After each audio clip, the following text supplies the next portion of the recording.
अस्सलाम वालेकुम व्यूअर्स, मैं हूं शाकिर सोलंकी। व्यूअर्स, आज वफाकी हुकूमत ने फ़िनांस बिल 2021 और 2022 बआसानी मंजूर करा लिया है। कसरत राय से मंजूर हुआ है। अपोजिशन ने जो दावे किए थे कि बजट मंजूर होने नहीं देंगे, बजट में रुकावट बनेंगे, बिलावल भुट्टो जरदारी ने कहा था कि मेरे तमाम के तमाम एमएनएज़ अपोजिशन लीडर शहबाज शरीफ के हवाले हैं, गैर मशरूत तौर पर हवाले हैं। अपोजिशन लीडर का किरदार अदा करें शहबाज शरीफ और बजट को रोकें।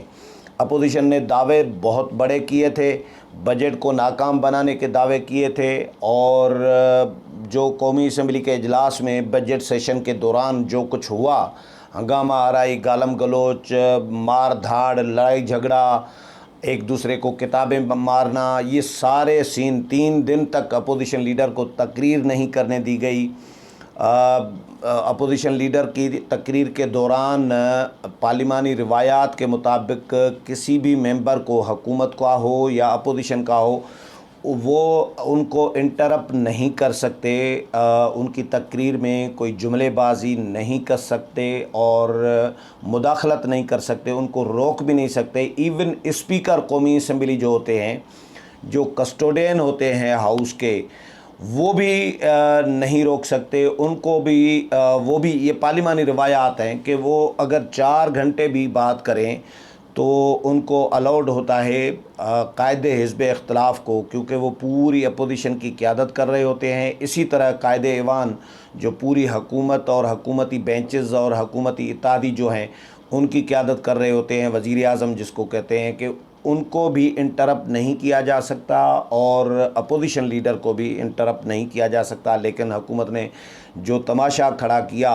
अपोजिशन लीडर की तकरीर के दौरान, उनको 3 दिन तक तकरीर करने नहीं दी गई, अपोजिशन लीडर पर हमले करने की कोशिश की गई। उसके बावजूद अपोजिशन ने मफाहमत की हुकूमत के साथ। इस पर मैं प्रोग्राम कर चुका हूँ कई, कि मफाहमत कैसे हुई है, अपोजिशन लीडर ने कैसे की, किस तरह अपोजिशन को भी ऊपर से फ़ोन आया है, हुकूमत को भी फ़ोन गया है, दोनों को शटअप कॉल हुई है, दोनों को ख़तरनाक नताइज से आगाह किया गया कि ये मुमकिन ख़तरनाक नताइज हो सकते हैं, पार्लियामेंट को ताले भी लग सकते हैं। ये मुक़्तदर क़ुव्वतों ने इनको जब पैगाम भेजा अपोजिशन को भी, हुकूमत को भी, तो उसके बाद दोनों ने मजबूरन एक दूसरे के साथ मफाहमत की और अपोजिशन ने बहुत ही उसके बाद स्मूथली पूरे इजलास को चलाया है। मैं ये नहीं कह रहा कि इजलास में हंगामा आराई होनी चाहिए, हम तो तनकीद करते रहे हैं कि भाई हंगामा आराई नहीं होनी चाहिए, हल्ला गुल्ला नहीं होना चाहिए, गालम गलोच एक दूसरे को नहीं करनी चाहिए, स्मूथली ऐवान को चलाना चाहिए, अवाम के मसाइल पर डिबेट करनी चाहिए, हुकूमत को भी बर्दाश्त करना चाहिए। लेकिन हुकूमत में बर्दाश्त रही नहीं है। इसलिए ये हैरान कुन होता है कि 3 दिन तक गालम गलोच, एक दूसरे को थप्पड़े मारें, एक दूसरे को धक्कम पेल करें, हाथापाई करें, गालम गलोच करें, बुक्स किताबें बजट की मारें, एक दूसरे को 3 दिन तक तमाशा खड़ा करें, तकरीर करने नहीं दें, नारेबाजी करें एक दूसरे के ख़िलाफ़, और फिर अचानक पुरसुकून हो जाए माहौल, तो ये थोड़ी सी ज़रा हैरानगी तो होती है। इसीलिए मैं कह रहा हूँ कि भाई स्मूथली इजलास कैसे चला, और जो अपोजिशन ने दावे किए थे कि बजट को रोकेंगे, बजट मंजूर होने नहीं देंगे, हुकूमत को नाकाम बनाएंगे, तो अपोजिशन ने दावे क्यों किए थे? अगर हुकूमत को बजट मंजूर कराना था, इसी तरह जिस तरह आज मंजूर कराया गया, किस तरह मंजूर कराया गया है वो मैं आपको बताता हूँ कि अपोजिशन के लोग गायब, स्पेशली मुस्लिम लीग नून के 14 से 18 लोग नून लीग के आज गायब थे। और इवन अपोजिशन लीडर शहबाज शरीफ भी, आज बजट मंजूर हुआ है, आज 29 तारीख़ है, कल फाइनली होगा, कल वज़ीर आज़म इमरान ख़ान भी आ रहे हैं और इमरान ख़ान साहब जब आएंगे तकरीर करेंगे तो उसमें क्या होगा, मैं जो मुमकिन तौर पर जो तवक्को है कि वज़ीर आज़म की तकरीर के दौरान अपोजिशन क्या करेगी, वो भी आगे चलकर बताता हूँ। तो आज जब फ़िनांस बिल मंजूर हो गया तो समझ लें कि बजट मंजूर हो गया। तो फ़िनांस बिल में एक तो अपोजिशन की जो तरामीम थी वो तकरीबन सारी की सारी मुस्तरद कर दी गई हैं। हकूमती अरकान की जो हकूमत की जानिब से तरामीम दी गई वो बजट में इस फ़िनांस बिल में मंजूर की गई है, हो गई है। अब इसमें अपोजिशन की शिकस्त नहीं कही जा सकती, वो इसलिए क्योंकि अपोजिशन ने ख़ुद ताउन करके, मुझे ये मेरी इन्फॉर्मेशन भी है, तज्ज़िया भी है कि अपोजिशन ने ख़ुद ये ताउन करके प्लानिंग के साथ, हुकूमत के साथ, मफ़ाहमत के साथ ये बजट मंजूर करवाया है। उसी मफ़ाहमत के तहत अपोजिशन लीडर शहबाज शरीफ नहीं आए, उसी मफ़ाहमत के तहत नून लीग के जो हैं 14 से 18 अरकान गायब थे। तकरीबन 84-85 अरकान हैं नून लीग के और 70 के करीब कहा जा रहा है कि अरकान थे। कुछ कह रहे हैं मुख्तलिफ लोग मुख्तलिफ रिपोर्ट कर रहे हैं। कुछ लोग रिपोर्ट कर रहे हैं कि 14 अरकान नून लीग के गायब थे, नहीं थे, और कुछ लोग कहते हैं कि 18 अरकान नहीं थे, कुछ लोग कहते हैं कि पीटीआई के भी 11 अरकान नहीं थे। लेकिन बंदे अगर पूरे थे तो वो पीपल्स पार्टी के। मुझे हैरानगी है कि पीपल्स पार्टी जिसके लिए हम तनकीद करते रहे हैं कि पीपल्स पार्टी हुकूमत की फैसिलिटेटर बनी हुई है, हुकूमत को फैसिलिटेट कर रही है, वो पीपल्स पार्टी उसने अपने मेंबरान पूरे करके दिखाए। 56 अरकान हैं पीपल्स पार्टी के, उसमें से 54 अरकान जो है 54 वो पूरे थे। 2 अरकान नहीं थे पीपल्स पार्टी के, और 2 अरकान जो नहीं थे उनको हुआ है कोरोना, जिसकी वजह से वो क्वारंटाइन है। सिंध के जो 2 अरकान हैं उनके नाम भी आज पीपल्स पार्टी ने जारी किए हैं, क्योंकि सुबह बिलावल भुट्टो जरदारी ने पार्टी का इजलास बुलाया था। अब इसमें 2 अरकान ऐसे हैं, आसिफ अली जरदारी और खुर्शीद शाह। जो आसिफ अली जरदारी तो बीमार हैं, इतने बीमार हैं कि वो सेनेट वो कौमी असम्बली में बहुत कम आते हैं। बजट पेश हुआ था जिस दिन, उस दिन भी नहीं आए थे, लेकिन मंजूरी के दिन आसिफ अली जरदारी मौजूद थे, आज इजलास में आए। खुर्शीद शाह जेल में हैं पौने 2 साल से, लेकिन खुर्शीद शाह के प्रोडक्शन आर्डर्स जारी हुए तो कल शाम को खुर्शीद शाह भी पहुंच गए, और आज खुर्शीद शाह कौमी असम्बली के इजलास में आए। उन्होंने तकरीर भी की, अपना वोट का जो हक़ है वो भी इस्तेमाल किया। तो पीपल्स पार्टी के 2 अरकान तो कोरोना की वजह से, ज़ाहिर है कोरोना वाला तो नहीं आ सकता ना, तो इस वजह से 2 अरकान नहीं थे। 56 में से 54 अरकान बाकी पूरे थे।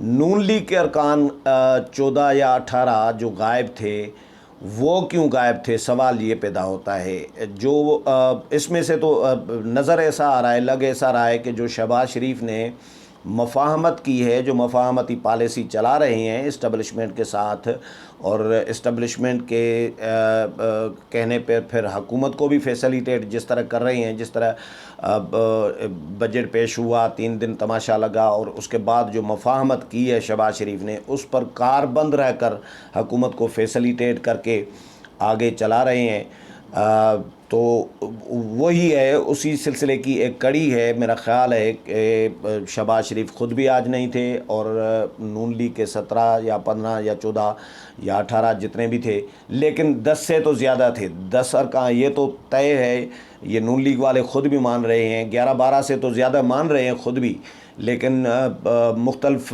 मीडिया मुख्तलिफ रिपोर्ट कर रहा है, कोई 14 कह रहा है, कोई 18 कह रहा है। नून लीग वाले भी इतने तकरीबन मान रहे हैं कि हमारे अरकान इतने नहीं थे। तो क्यों नहीं थे इतने सारे अरकान, क्यों गायब थे?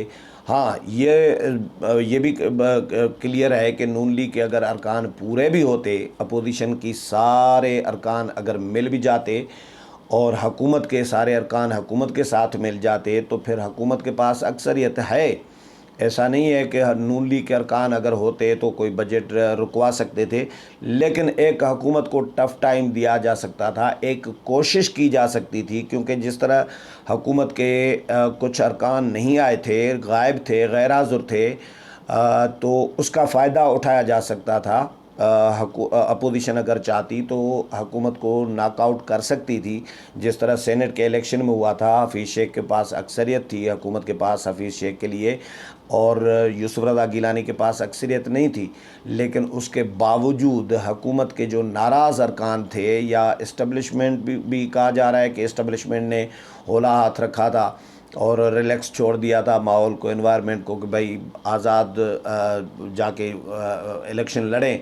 हुकूमत अगर जीतती है तो हुकूमत को जीते, अगर अपोजिशन जीतती है तो अपोजिशन को जीतने दे, भाई हमारा कोई लेना देना नहीं है। मतलब इस्टबलिशमेंट ने या तो गैर जानबदार रही है, प्रेशराइज़ नहीं किया पीटीआई के लोगों को, तो पीटीआई के लोगों ने वोट नहीं दिया, हफीज़ शेख को हरवा दिया। कुछ लोग कहते हैं कि हफीज़ शेख से ख़ुद से भी लोग नाराज़ थे, न सिर्फ पीटीआई हुकूमत से, पीटीआई हुकूमत से भी कुछ लोग नाराज़ थे, लेकिन हफीज़ शेख से भी कुछ लोग खुश नहीं थे, क्योंकि हफीज़ शेख नॉन इलेक्टेड आदमी थे। वो हाथ हैंड शेक नहीं करते थे, लोगों से मिलते नहीं थे, काम नहीं करते थे लोगों के, क्योंकि ज़ाहिर मुंतखब नुमाइंदे और गैर मुंतखब नुमाइंदे में बड़ा ज़मीन आसमान का फ़र्क होता है।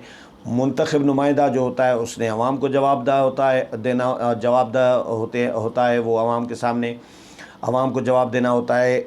नॉन इलेक्टेड आदमी जो है वो अपनी मर्ज़ी कर रहा होता है, जहाँ से आया हुआ होता है, जिन इदारों के कंधों पे सवार होके उनकी बैसाखियों पे के ज़रिए आता है, तो वो जवाबदेह भी उनको होता है। IMF या वर्ल्ड बैंक या इस तरह के जो आलमी इदारे हैं उनको ही जवाबदेह होता है, तो वो परवाह नहीं करता मुंतखब नुमाइंदों की। तो हफीज़ शेख परवाह नहीं करते थे मुंतखब नुमाइंदों की, तो मुंतखब नुमाइंदे हफीज़ शेख पर तपे हुए होते थे। इस वजह से भी हफीज़ शेख हारे हैं। मुख्तलिफ़ वजूहात हैं हफीज़ शेख का हारने की। कुछ लोग पीटीआई की परफॉर्मेंस और वज़ीर आज़म से नाराज़ होंगे, कुछ लोग हफीज़ शेख से नाराज़ होंगे, और इस्टबलिशमेंट का प्रेशर भी नहीं होगा। तो ये मुख्तलिफ़ वजूहात हो सकती हैं इसकी, हफीज़ शेख हारने की। लेकिन उसी तरह की कोशिश हुकूमत अपोजिशन अगर चाहती तो बजट में भी कर सकती थी, लेकिन अपोजिशन ने कोई ऐसी कोशिश नहीं की। अपोजिशन ने फैसिलिटेट किया, गायब रहकर अपोजिशन के अरकान ने, अपोजिशन लीडर शहबाज शरीफ ने ऐवान में ना कर हुकूमत को फैसिलिटेट किया कि हुकूमत जाकर आराम से बजट मंजूर कराए, क्योंकि जो मफाहमत हुई थी शहबाज शरीफ की अपोजिशन की हुकूमत के साथ, बज़ाहिर तो हुकूमत के साथ थी, लेकिन पसे पर्दा तो ज़ाहिर है उन क़ुव्वतों के साथ मफाहमत थी जिनके साथ होती है, जो असल क़ुव्वतें हैं। तो शहबाज शरीफ ने उसी मफाहमत के तहत हुकूमत को फैसिलिटेट करके आज बजट जो है, फ़िनांस बिल जो है वो मंजूर करवा लिया है। 172 वोट फ़िनांस बिल के हक़ में पड़े हैं, हुकूमत को पड़े हैं, और 138 वोट जो हैं अपोजिशन के पास पड़े हैं। लेकिन अपोजिशन चाहे बजट मंजूर नाकाम न भी कर सकता, लेकिन कोशिश करते, वो कोशिश नज़र नहीं आई अपोजिशन की, उल्टा फैसिलिटेशन नज़र आई हुकूमत के लिए अपोजिशन की। अच्छा, अब आता हूँ वज़ीर आज़म इमरान ख़ान के हवाले से, कि वज़ीर आज़म इमरान ख़ान ने कल कौमी असम्बली के इजलास में आना है। कल कौमी असम्बली का इजलास का आखिरी दिन है, बजट सेशन का आखिरी दिन है।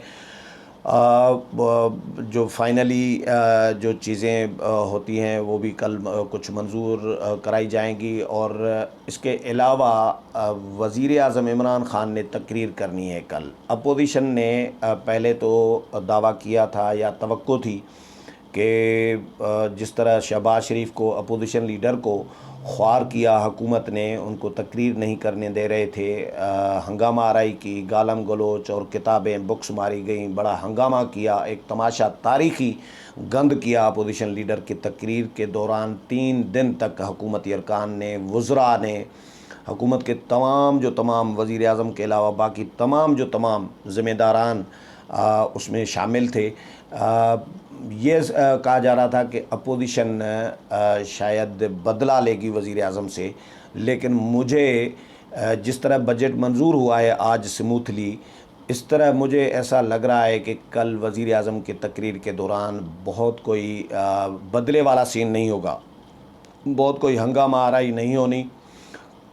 हुकूमत चाहेगी, हुकूमत कोशिश करेगी, स्पीकर कौमी असम्बली असद कैसर कोशिश करेंगे कि अपोजिशन को इंगेज करें, अपोजिशन के साथ रब्ता करें। हुकूमत के जो चीफ़ वहप हैं और स्पीकर कौमी असम्बली हैं, हुकूमत अपोजिशन अरकान से, अपोजिशन रहनुमाओं से रब्ता करेंगे और उनको मेहनत समाजत करके राज़ी कर लेंगे। और अपोजिशन भी जो शटअप कॉल अपोजिशन को भी आई है, हुकूमत को भी आई है, तो अपोजिशन भी ऐसा लग रहा है कि अपोजिशन भी कल जो है बहुत बड़ा कोई एहतजाज, कोई हंगामा आराई वज़ीर आज़म के तकरीर के दौरान जो है करने के प्लान अपोजिशन का अभी तक जो है, अभी जिस वक्त मैं ये वीडियो कर रहा हूँ, अभी तक ऐसा लग भी नहीं रहा, ऐसा सुनने में भी नहीं आ रहा, ऐसी कोई इन्फॉर्मेशन भी अभी तक नहीं मिल रही कि अपोजिशन कोई बहुत बड़ा कोई हंगामा कल करेगी या वज़ीर आज़म को तकरीर करने नहीं देगी, शोर शराबा करेगी। ऐसा कुछ मुझे अभी तक इतलात भी नहीं है। अभी तक जो नज़र आ रहा है कि अपोजिशन जिस तरह स्मूथली फैसिलिटेट करके हुकूमत को बजट मंजूर कराया है अपोजिशन जमातों ने, उसी तरह ही अपोजिशन जो है कल वज़ीर आज़म की तकरीर भी सुनेगी। हल्का फुल्का थोड़ा बहुत हो सकता है, लेकिन वज़ीर आज़म को बहुत ज़्यादा तंग नहीं किया जाएगा और कल वज़ीर आज़म ख़िताब करेंगे। कल जो कुछ होगा वो भी आपके साथ शेयर करूँगा। उम्मीद है प्रोग्राम पसंद आया होगा। अगले प्रोग्राम में फिर मुलाकात होगी, तब तक इजाज़त चाहता हूँ। अल्लाह हाफ़िज़।